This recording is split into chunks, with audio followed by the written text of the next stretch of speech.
తెలంగాణ పిలుపు భారత రాష్ట్ర సమితి గెలుపు అనే నినాదం చేత ఉమ్మడి మహబూబ్ నగర్ లోని 14 అసెంబ్లీ స్థానాలలో బీఆర్ఎస్ అభ్యర్థులకు సంపూర్ణమైన మద్దతు తెలియజేయడం జరిగిందన్నారు. ఉస్మానియా యూనివర్సిటీలోని విద్యార్థి మారెడు ఈశ్వర్ మాట్లాడుతూ ఉస్మానియా యూనివర్సిటీ విద్యార్థులు అడ్డమీది కూలీ లాంటి వాళ్లని హాట్ కామెంట్ చేసిన రేవంత్ రెడ్డి వ్యాఖ్యలను తీవ్రంగా ఖండిస్తూ తెలంగాణ ఆకాంక్ష, తెలంగాణ ఉద్యమం, త్యాగాలు చేసిన అమరవీరుల చరిత్ర తెలియని వ్యక్తి అన్నారు. కాంగ్రెస్ వాళ్లకు అధికార దాహం తప్ప ప్రజల మీద, ప్రాంతం మీద, ఈ ప్రాంత బిడ్డల అభివృద్ధి మీద ఏ విధమైనటువంటి ఆలోచన కూడా చేయడం లేదని అన్నారు. ఉమ్మడి ఆంధ్రప్రదేశ్ రాష్ట్రంలోని ఆంధ్ర వారు తెలంగాణ ప్రాంతం మీద దాడి చేస్తే ఇవాళ తెలంగాణ ప్రాంతానికి చెందిన వాళ్ళు తెలంగాణ ప్రాంతంపై దాడి చేయాలనుకోవటం బాధాకరమన్నారు. చాలా సుదీర్ఘమైన ప్రయాణం చేస్తున్నటువంటి గొప్ప నాయకుడు మన నిరంజన్ రెడ్డి గారు. ఈ ప్రాంతం ఎంతో గొలవలలా ఏడుస్తున్న ప్రాంతం, ఎడారిలో చాలా ఘోరమైన ప్రాంతం.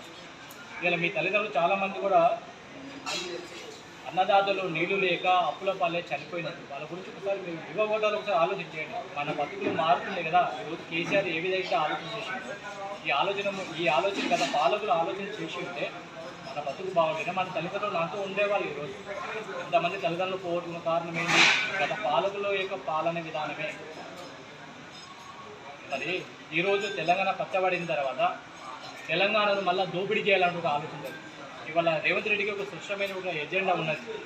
ప్రజలు కూడా విశ్వసిస్తారు ఏంటంటే కర్మగాలి రేవంత్ రెడ్డికి 5-10 సీట్లు వస్తే ఆ సీట్లు తీసుకొని టీడీపీలకు జంపై టీడీపీని బలోపేతం చేసే చర్యలు. ఇలా ఓటర్ మహాశయులకు నేను చేసేటువంటి చిన్న విన్నపం ఏంటంటే ఇలా కాంగ్రెస్ ఓటేస్తే టీడీపీకి ఓటేసినట్టు లెక్క. ఒక టీడీపీకి కాంగ్రెస్కు ఒకటే కాబట్టి చంద్రబాబు యొక్క డైరెక్షన్లో రేవంత్ రెడ్డి గారు నాట్యం చేస్తున్నటువంటి సందర్భం ఇక్కడ ప్రజలు కూడా అందరూ కూడా గమనిస్తారు. ఎందుకంటే అమలు కాని హామీలు పట్టుకొని మేము ఏదో చేస్తాం. కర్ణాటక హామీలను మీరు చేస్తారు తప్ప మీరు స్పష్టమైనటువంటి జనాలకు చెప్పలేకపోతున్నారు. ఎంతసేపు అధికారం యొక్క దాహం అన్నది దాని చుట్టే తిరుగుతుంది తప్ప ప్రజలకు ఏం చేస్తారు, ఈ ప్రాంత వనరుల గురించి ఏం చేస్తారు, ఈ ప్రాంత బిడ్డల భవిష్యత్తు గురించి, ఈ ప్రాంత వనరుల గురించి ఏం చేస్తారు అన్నది చెప్పలేకపోతుంది. కేసీఆర్ గారు ఎంత స్పష్టమైన హామీలు ఇంకా మరింత పురోగతి సాధించడానికి ప్రజలు మొత్తం కూడా బీఆర్ఎస్ వైపు ఉన్నారు. మేము కూడా అక్కడ చిన్న సర్వే చేస్తే మాకు కూడా అర్థమవుతున్నారు. దీంతో పాటు సుదీర్ఘమైన అడుగులు వేసిన నేల మన మామనార్కి ఉన్న ఏకైక నాయకుడు మన నిరంజన్ రెడ్డి గారు. నీల నిరంజన్ రెడ్డి అనే పేరు వచ్చిందంటే గతంలో మన ఉమ్మడి మామనార్కి ఎంతోమంది మినిస్టర్లో పనిచేసిన వాళ్ళకి రాలేదా ఆ పేరు? ఎందుకు నీల నిరంజన్ రెడ్డి అనే పేరు ఎందుకు రాలేకపోయింది? ఒక ఆయన చెప్తాడు, ఉమ్మడి మామనార్లో 14 స్థానాల్లో నా ప్రభావం ఉంది. నేను ఆ ప్రభావం ఉన్నప్పుడు నువ్వు మంత్రిగా పనిచేస్తుంది, పంచాయతీ మంత్రిగా పనిచేస్తుంది, ఐటీగా పనిచేస్తుంది. నీ పీరియడ్ ఎందుకు నీల అని రాలేకపోయింది? నీకు పేరు ఎందుకు రాలేకపోయింది? నిరంజన్ రెడ్డి గారు ఒక కమిట్మెంట్ ఉన్నటువంటి నాయకుడు, ప్రజల్లో ఆదరణ ఉన్నటువంటి నాయకుడు.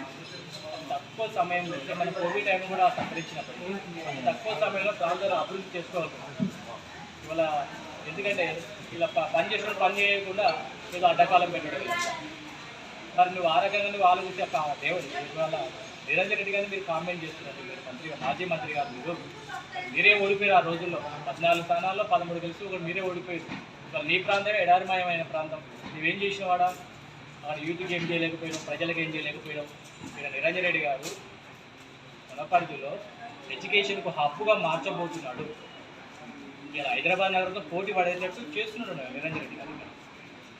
మెడికల్ కాలేజీలు కానీ ప్రతి దానిలో కూడా మెరుగైన ఫలితాలు సాధిస్తూ మరింత పురోగతి వైపు ప్రజలు కూడా నిరంజన్ రెడ్డి వైపు ఉన్నారు. ఇక్కడ అటువంటి గొప్ప నాయకుని పట్టుకొని నువ్వేం చేయవు, చేయవు.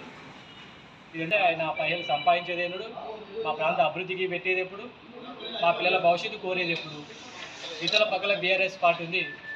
₹1 చిల్లర లేకుండా ప్రజల కోసం నాయకులను ఎన్నో సర్వేలు చేసి ప్రజలకు అటాచ్మెంట్ ఉన్నారా, లేకపోతే ఇంకేమన్నా లాబింగ్ చేస్తున్నారా? ప్రజల గౌరవనీయులు కేసీఆర్ గారు ఎన్నో సర్వేలు చేసి ప్రజలు ఉన్న నాయకుని టికెట్ ఇచ్చి ప్రజలకు పంపుతున్నాడు.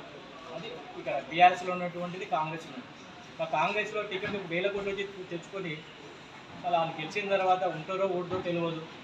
మరి వాళ్ళు పెట్టిన పైసలు వాళ్ళ రికవరీ కోసం ఉంటారు తప్ప ప్రాంతం గురించి ఆలోచించారు. కాబట్టి ప్రజలు కూడా ఏమనుకుంటారు అంటే బీఆర్ఎస్ని ఓటేయాలి, బీఆర్ఎస్ను మరొకసారి గెలిపించాలి, మూడోసారి పురోగతి మరింత చేయాలని విద్యార్థులు కొంత అసహనం అనేది ఉంటుంది. ఎంతో పెద్ద కుటుంబం ఇదంతా కుటుంబం కాబట్టి సమస్యలు వస్తూ పోతుంటే మనల్ని సర్దుకోవాల్సిన అవసరం. ఇవాళ కొంతమంది యువకులు ఏమంటుంటే ఈ టీఆర్ఎస్ ప్రభుత్వం ఉద్యోగాలు వేయలేకపోయింది, కాంగ్రెస్ ఇస్తే ఉద్యోగాలు తొందర వేసేది తప్పు సమాచారం. ఎందుకంటే ఇవాళ ఆల్రెడీ కేసీఆర్ గారి పెద్దలు గవర్నమెంట్ కేసీఆర్ గారికి అడ్మినిస్ట్రేషన్ పూర్తిగా అర్థమైంది, పరుగులు తీసుకుంటుంది అడ్మినిస్ట్రేషన్లో. ఇంతకుముందు ఏ డేట్ అయితే అనౌన్స్మెంట్ చేశారో ఆ డేట్లకు కంపల్సరీ ఎగ్జామ్ నిర్వహించాక టైం టేబుల్ ఇక్కడ ఉంది. కేటీఆర్ గారు కూడా కేసు ప్రక్షాళన చేస్తారు. అన్యాయం జరిగింది, వాళ్ళంతా మా కడుపులో పెట్టుకుని చూసుకుంటాము, మన మరింత ఉద్యోగాల సంబంధించి కూడా మన కేటీఆర్ చెప్పి మన కొట్లాడి మన సీఎం దగ్గర మన కొట్లాడే హక్కు మనకు, ఆయన మన నాయకుడు, మన రాష్ట్రం సాధించిన నాయకుడు మనం కొట్లాడు. అదే కాంగ్రెస్ తీసుకుంటే ఏమవుతుందంటే వాళ్ళ అడ్మినిస్ట్రేషన్ సిద్ధం కావడానికి మళ్ళీ నోటిఫికేషన్ వేయన్నాను. ఆ తర్వాత ఈ సీఎం సీట్ తగాదాలు వస్తారు, లీవ్ కొంచెం నేను కూడా సీఎం సీట్ పోతాను, ఆ నోటిఫికేషన్ కూడా సరిగా రావు. అటు తిరిగి మొత్తానికి సుమారు ఒక సంవత్సరాల మళ్ళీ గ్యాప్ అయ్యే ఈ రాష్ట్రం శ్రమించింది. ఆ పోరాటంలో ముందు తరాలు మలిదశవిద్యంలో తొలిదశవిద్యంలో ఎంతోమంది విద్యార్థులు ప్రజలు అందరూ మమేకమై మాత్రం తెలంగాణ రాష్ట్రంలో అనేది రావడం జరిగింది. మరి ఆ రోజు సమైక పాలకుల చేతిలో ఉండే సమైక్యవాదానికి వీళ్ళు విశ్వాస పలుకుతున్నటువంటి నాయకులు తెలంగాణ వచ్చిన తర్వాత వాళ్ళు దోచుకోవడానికి మళ్ళీసారి దాడులు జరుగుతున్నాయి. ఎందుకు దాడులు జరుగుతున్నాయంటే మన మన మన